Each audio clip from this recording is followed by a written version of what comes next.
No, listen, if you want to stand up now, this is the time. In fact, let's stand up, shall we? This is your opportunity to demonstrate your disco dancing skills. For the people in King Crimson t-shirts, if you can just tap your foot, that would be enough. I know you've never had to move at a concert before. Just joking, guys. This is where we get to do some disco dancing. Now, I want to explain, before we play this next song is a unashamedly piece of joyous pop music. Now, I just want to say something about it. Sometimes when I use the word pop, I have this feeling that everyone in the audience, there's a little mental process going on which is going, pop equals Justin Bieber. Pop equals shit. Right? I'm sure there's something like that going on with a lot of people. Now listen, the greatest pop group of all time? No. The Beatles. The Beatles is the greatest pop group of all time. They're not rock, are they? Would you call the Beatles a rock band, right? It's pop. The second greatest pop group of all time? ABBA.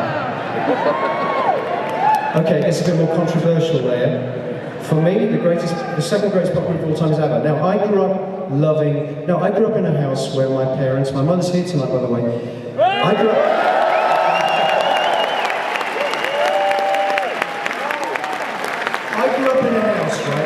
I grew up in a house where my parents listened to all kinds of music. Now, the great thing about being a kid is you have no concept of musical genre, musical snobbery, do you? I was like 8 years old, and I was hearing my dad play Dark Side of the Moon and Tubular Bells, and I was hearing my mum play Donna Summer, and then they would listen to ABBA's Greatest Hits, and they would listen to the Bee Gees' Saturday Night Fever soundtrack.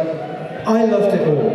To me, as an 8-year-old kid, it was all magic. It was only when I went to secondary school I realised that you have all these kind of musical tribes. There were the kids who listened to the Specials and Madness and the Ska. There were the kids who listened to the mod bands, the Jam. There were the kids who listened to Gary Newman, the New Romantics. I just loved it all. And I didn't understand this whole idea that you weren't allowed to like this music if you like that kind of music. And to be honest, that's kind of really set the tenor for my whole career. I don't understand the concept of musical snobbery. Now I say this because some people apparently got terribly upset when I released this song. Now I don't go on social media, I don't know what anybody says on social media, but of course I hear about it from other people. Oh, people are very upset on social media. And the thing is, that when I heard that people were really upset about this song on social media, it made me so happy. Because those are the kind of people that should be upset, I feel. Like, you know? If you're upset by the idea that, listen, I never said I was any particular kind, I never said I worked in a particular genre, I just do what I do. Everything I do, everything I release, I do because I believe in. And if you don't like it, then I don't care.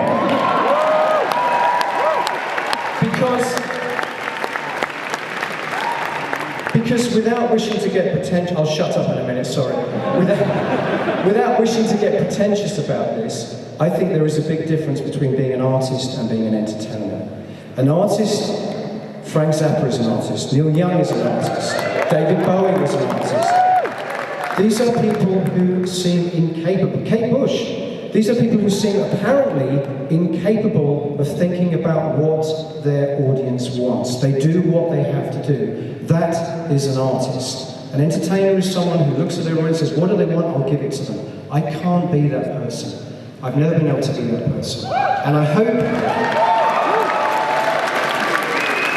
that you, as the people that come here tonight, understand that and at least respect that about me. I always do things I believe in. If you don't like it, then at least I hope that you understand and respect my right to do it. Now,